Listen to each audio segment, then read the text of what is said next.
সঙ্গীত গুরুকুল অনলাইন বাঁশরি শিক্ষা কার্যক্রমে সুপ্রিয় দর্শক এবং শিক্ষার্থীদের স্বাগতম। আমি মুস্তাকিম আবির। আজকে আমরা আলোচনা করব কিভাবে বাঁশি থেকে শব্দ তৈরি করা যায়। তো শুরুতেই আমরা আলোচনা করব যে বাঁশিকে আমরা কিভাবে আমাদের ঠোঁটের নিচে ধরব। বাঁশিটিকে নিয়ে আমরা প্রথমে আমাদের ঠোঁটের ঠিক নিচেই ধরব। আমাদের ঠোঁটের নিচের এই জায়গাটা এবং বাঁশির এই জায়গাটা এটা খুব সুন্দরভাবে মিলে যাওয়া উচিত। আমরা যখন ফু দিব আমরা খেয়াল রাখব যে আমাদের বাঁশির যে ব্লোয়িং হোল আছে সেটা আমাদের নাকের ডগার সাথে সমান্তরালে থাকবে এবং আমাদের যে ব্লোয়িং হোল সেটা ভেতর কিংবা বাইরের দিকে থাকবে না, বরং ব্লোয়িং হোলটি ওপরের দিকে থাকবে।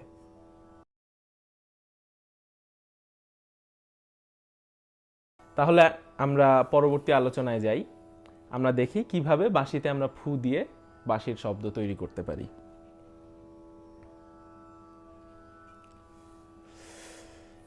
আমরা মনে রাখব যে আমরা মোমবাতি নেভানোর মতো করে ফু দিয়ে বাঁশিতে ফু দিব না।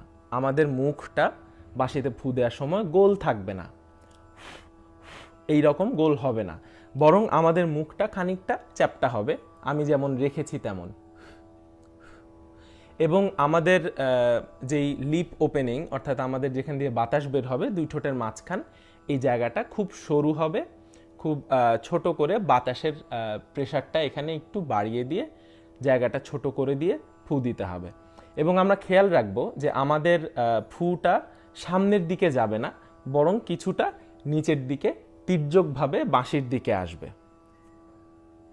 আমরা যখন বাঁশি আমাদের ঠোঁটের নিচে ধরবো তখন খানিকটা প্রেশার আমরা বাঁশির উপর দিয়ে রাখবো যেন আমরা সুন্দরভাবে এখানে ফু দিতে পারি।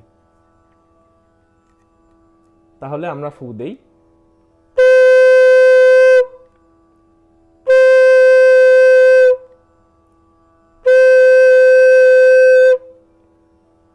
প্রিয় শিক্ষার্থীবৃন্দ, এটুকু যদি আমরা খুব সহজেই শিখে নিতে পারি তাহলে খুবই ভালো।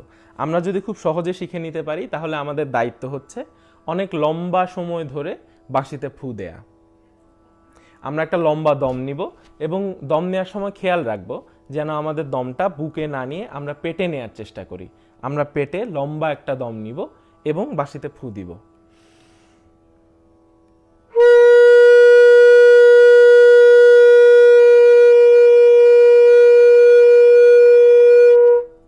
মাঝে মাঝে বাঁশিকে সামনের দিকে কিংবা ভেতরের দিকে ঘুরিয়ে আমরা আমাদের বাঁশির পজিশনটাকে ঠিক করে নিব।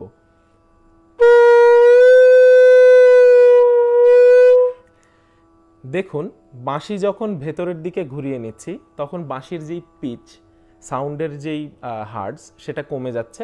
যখন বাঁশি বাইরের দিকে ঘুরিয়ে দিচ্ছি, আমাদের ব্লোয়িং হোলটা বাইরের দিকে চলে যাচ্ছে, তখন বাঁশির সাউন্ডের পিচটা বেড়ে যাচ্ছে।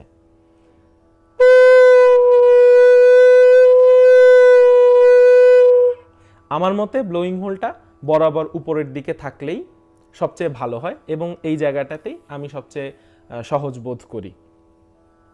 যদি আপনাদের মনে হয় যে আপনারা পারছেন না, আপনাদের খুব কষ্ট হচ্ছে ফু দিতে, আপনাদের চিন্তার কোনো কারণ নেই।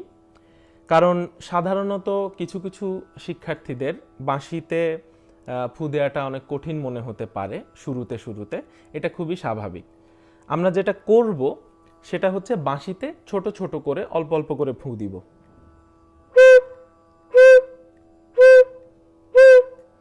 এবং আমরা খেয়াল করব যাতে আমাদের ঠোঁটের যেই আকার এবং আমাদের বাঁশি ধরার যেই জায়গাটা সেইটা যেন আমি যেভাবে বর্ণনা করেছি কিছুক্ষণ আগে সেভাবেই যেন থাকে।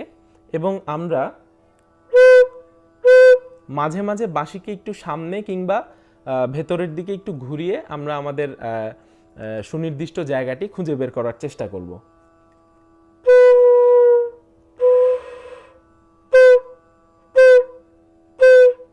আমরা কাজটি আয়নার সামনে বসে করতে পারি, যেহেতু আয়নার সামনে বসে করলে নিজেকে শুধরে নেওয়ার একটা সুযোগ থাকে। যখন আপনারা বাঁশির সুনির্দিষ্ট জায়গাটি খুঁজে পেয়ে যাবেন তখন মনে রাখবেন যে অনেক লম্বা করে দম নিয়ে একটা লম্বা সময় ধরে বাঁশিতে ফু দিতে হবে এবং সবসময় খেয়াল করবেন দমটা যেন আমরা পেটে নেই, বুকে না নিয়ে।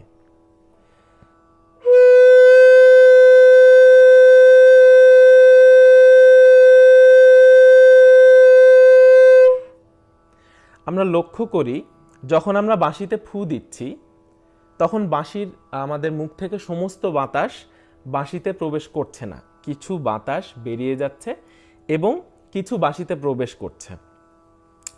আমাদের মুখ থেকে যেই বাতাস নির্গত হয় সেই বাতাসটি বাঁশির এই পাশের দেয়ালটিকে আঘাত করে। এই বাতাসটি এখান থেকে এই পাশে যেই বন্ধ কর্ডটি আছে সেখানে আঘাত করে এবং এর পরবর্তীতে বাতাসটি পুরো বাঁশিতে ছড়িয়ে যায় এবং বাঁশিতে শব্দ তৈরি করে। আমরা আরেকবার চেষ্টা করি।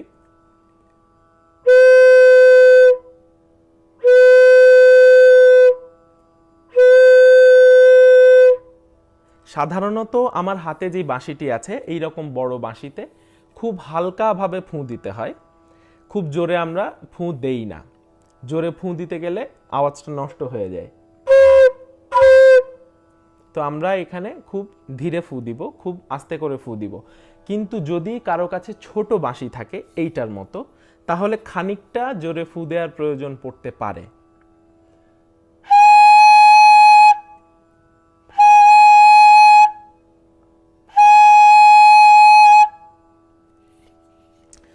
আমি যখন বাঁশি শেখা শুরু করি তখন আমি একটা অনুশীলন করতাম যেটাতে আমার প্রতিবেশী এবং আমার বন্ধু বান্ধবরা খুব বিরক্ত হতো। সেটা হচ্ছে আমি আমার কলমের মুখ দিয়ে বাঁশি বাজানোর চেষ্টা করতাম। কলমের মুখ দিয়ে যদি আমরা বাঁশি বাজাতে পারি তাহলে আমরা বাঁশের বাঁশিও বাজাতে পারবো। তো আপনাদের আমি চ্যালেঞ্জ দিচ্ছি, আপনারা কলমের মুখ দিয়ে বাজিয়ে মানুষকে বিরক্ত করবেন।